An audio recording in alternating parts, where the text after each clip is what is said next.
Model pembelajaran sepanjang hayat PSH perlu disesuaikan seiring peredaran zaman. Justru Pusat Pendidikan Berterusan Universiti Malaya dengan kerjasama Kereta Api Tanah Melayu Berhad KTMB menerapkan konsep Education on the Go sebagai usaha meluaskan akses kepada pendidikan di mana jua. Konsep ini merupakan pendekatan pembelajaran lebih dekat kepada individu, membolehkan mereka belajar dari mana-mana tempat dan bila-bila masa. Kalau naik kereta api macam ni pula, dia macam tunggu nak sampai ke destinasi dan sebagainya kan. Jadi kita nak masa tu diisi dengan proses menimba ilmu, proses belajar.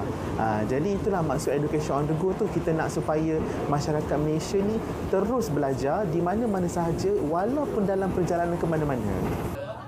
Pembelajaran tanpa batasan masa dan tempat ini memberi masyarakat satu kapasiti untuk terus belajar, terutamanya bagi memenuhi keperluan golongan bekerja separa mahir dan separa profesional. Sebagai permulaan, lebih 30 kursus dan sijil ditawarkan melalui program ini melibatkan kolaborasi bersama agensi berkaitan seperti KTMB. Sebab kolaborasi ini merupakan satu konsep yang sangat unik di mana kita boleh belajar tak kira di mana sahaja kita berada, tak kira lah ketika berada di dalam kereta api ke, di dalam pengangkutan awam yang lain. Dan saya rasa konsep ini patut dikembangkan lagi di semua perkhidmatan KTMB, khususnya seperti ETS ataupun komuter. Sama seperti sebelum ini, sektor kesihatan antara tumpuan utama dalam Belanjawan Madani 2024. Ini termasuk isu yang melibatkan fasiliti serta penambahbaikan perkhidmatan kesihatan awam. Perinciannya bersama Syamimi Saripan.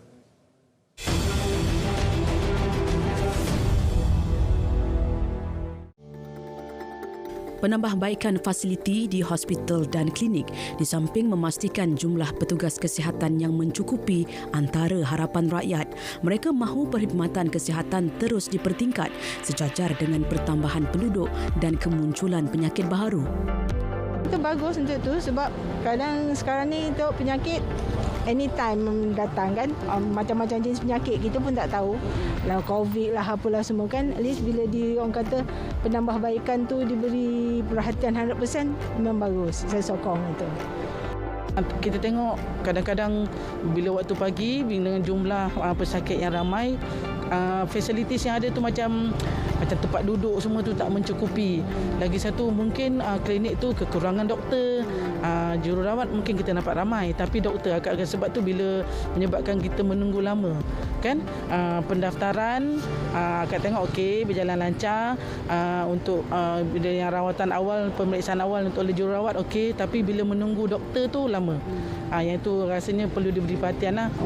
Saya menggesa pihak kerajaan bagi menyediakan fasiliti yang lebih lengkap, khususnya di semua klinik-klinik kesihatan yang berada di Semenanjung dan juga Sabah dan Sarawak, supaya kita mempunyai fasiliti kecemasan yang dapat digunakan untuk membantu rakyat dalam tempoh 24 jam.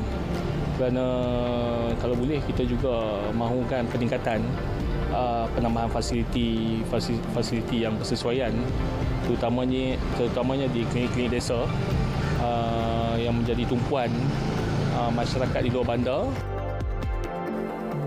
Dalam pada itu, strategi sedia ada perlu dinilai semula dengan mengenal pasti langkah yang lebih responsif untuk meningkatkan lagi kesiapsiagaan sektor kesihatan. Selain meneruskan inisiatif sedia ada termasuk pelaksanaan skim perubatan madani yang diharap dapat dikembangkan ke seluruh negara. Kerajaan dapat memberi perhatian yang lebih kepada sumber-sumber di Kementerian Kesihatan, sama ada dari segi meningkatkan sumber manusia dan juga meningkatkan fasiliti-fasiliti terutama di kawasan luar bandar dan di kawasan-kawasan bandar yang sesak lah, ya.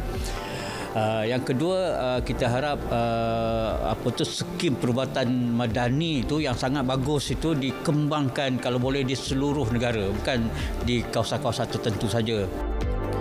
Baru-baru ini, Perdana Menteri Datuk Seri Anwar Ibrahim yang juga Menteri Kewangan memberi jaminan untuk memberi perhatian khusus kepada sektor kesihatan dalam Belanjawan 2024, memberi gambaran jelas keseriusan kerajaan mereformasi sektor berkenaan bagi memastikan perkhidmatan yang lebih mampan.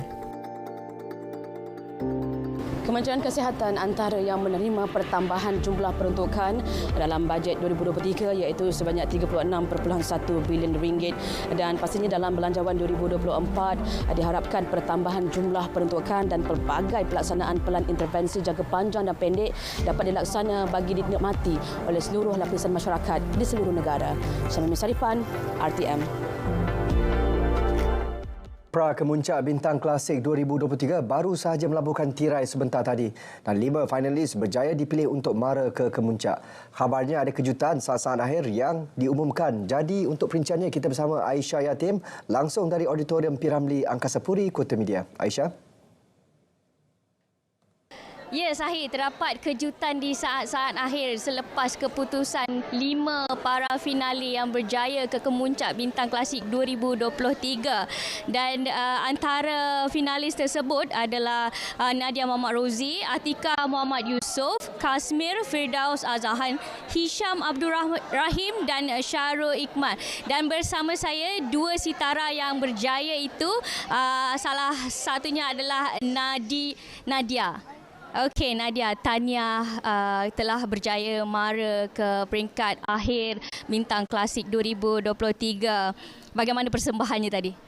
Persembahan untuk hari ini saya sangat berpuas hatilah dengan apa yang saya belajar dan training selama ini. Yeah. Okey, mungkin boleh kongsikan juga perancangan apa yang akan dilakukan pada 14 Oktober nanti? Perancangannya adalah kita praktiskan lagi suara dan kita mau mantapkan lagi persembahan dan segi dari apa yang Bintang Klasik inginkanlah.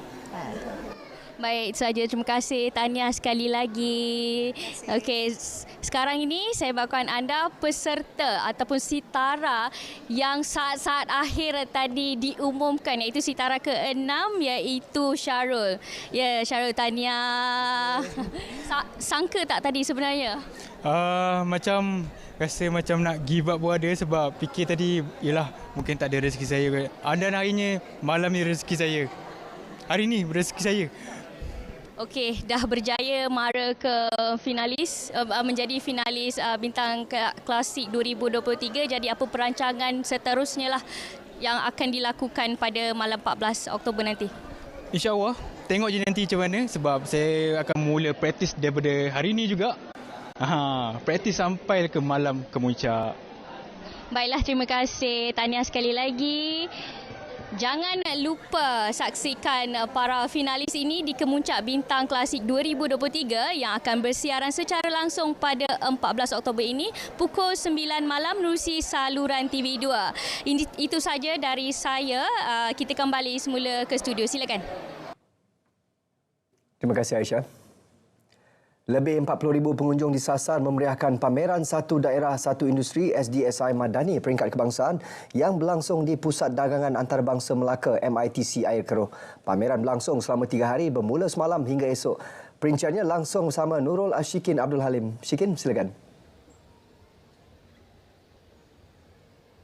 Baik, terima kasih. Langsung bersama saya Nurul Ashikin Abdul Halim dari pameran Satu Daerah Satu Industri SDSI Madani Peringkat Kebangsaan yang sedang berlangsung ketika ini di Pusat Dagangan Antarabangsa Melaka MITC Air Keroh. Jadi untuk berkongsi lebih lanjut mengenai SDSI Madani Peringkat Kebangsaan ini, saya bersama dengan Ketua Setiausaha Kementerian Pembangunan Usahawan dan Koperasi, Datuk Sri Suraini Datuk Ahmad. Baik, Datuk, terima kasih sudi bersiaran bersama kami.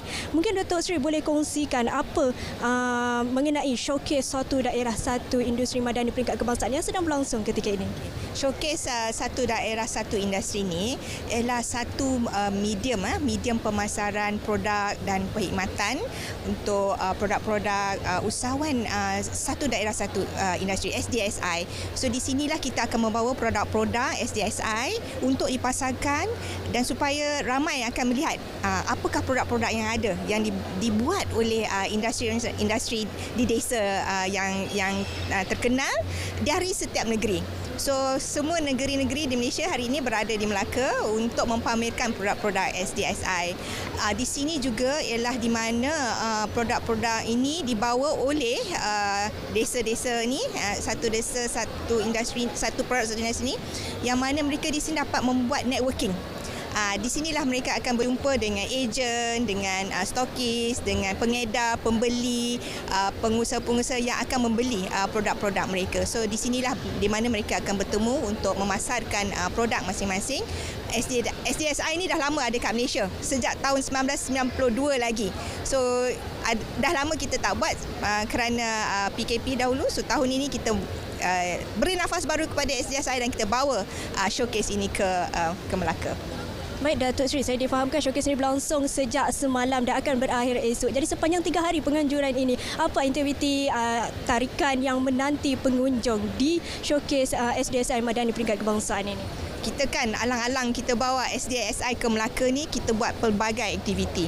Yang pertama sekali adalah jualan usahawan lah. Jualan oleh usahawan SDSI yang dibawa oleh negeri-negeri dan juga daripada industri-industri tertentu.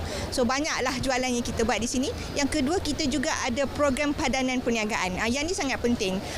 Padanan perniagaan yang mana bisnes dengan bisnes akan berjumpa dan akan menjual produk masing-masing dan lihat di mana yang mereka akan beli.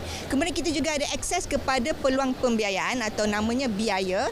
Biaya ni adalah di mana agensi-agensi yang menyediakan pembiayaan akan berada di sini dan pengunjung-pengunjung boleh melihat. Bakal-bakal usahawan boleh datang dan lihat di mana dia boleh mendapatkan pembiayaan mereka. So agensi-agensi ada berada di sini. Yang keempat ialah seminar keusahawanan. Ini juga sangat penting kerana ia memberi pendedahan kepada semua usahawan tentang peluang-peluang yang ada. Seminar ni pun ada kat sini. Kita juga ada reruai oleh kementerian dan juga agensi-agensi. Reruai ini adalah di mana kementerian akan meletakkan pegawai-pegawai kita untuk memberi penerangan mengenai peluang-peluang yang ada, mengenai dana-dana yang ada serta pembiayaan yang boleh disediakan. Kemudian kita juga ada pitching usahawan. Pitching pun penting juga. Kita ada jualan aneka rasa Madani. Ini untuk kita merasalah cita rasa daripada negeri-negeri. Kita juga ada jualan Madani. Kita ada jualan Madani Koperasi, kita ada jualan Madani Rahmah, kita juga ada jualan Madani, jualan Agro Madani. Kita juga ada malam Cinta Rasul dan juga malam Gema Irama Madani. Banyak aktiviti yang ada semasa di sini. Baik Datuk Seri, pelbagai aktiviti menarik menanti pengunjung. Jadi sebelum kita berakhir secara ringkas, Datuk Seri mungkin boleh war-warkan kepada pengunjung kita untuk hadir memeriahkan lagi SDSI Madani Peringkat Kebangsaan yang sedang berlangsung ketika ini. Untuk semua pengunjung-pengunjung dan juga yang belum datang lagi ke sini, datanglah berkunjung ke SDSI, satu daerah, satu industri. Kita lama dah kita tak buat, jadi datanglah beramai-ramai. Kita akan melihat pelbagai produk daripada pelbagai negeri, daripada semua negeri dan juga daripada pelbagai industri juga. So datanglah beramai-ramai ke MITC. Baik, terima kasih Datuk Seri atas perkongsian itu. Dan kepada semua penonton, ayuh meriahkan SDSI Madani Peringkat Kebangsaan yang sedang berlangsung di MITC Aikero ini. Jadi itu langsung bersama saya Nurul Ashikin Abdul Halim kembali ke studio. Silakan.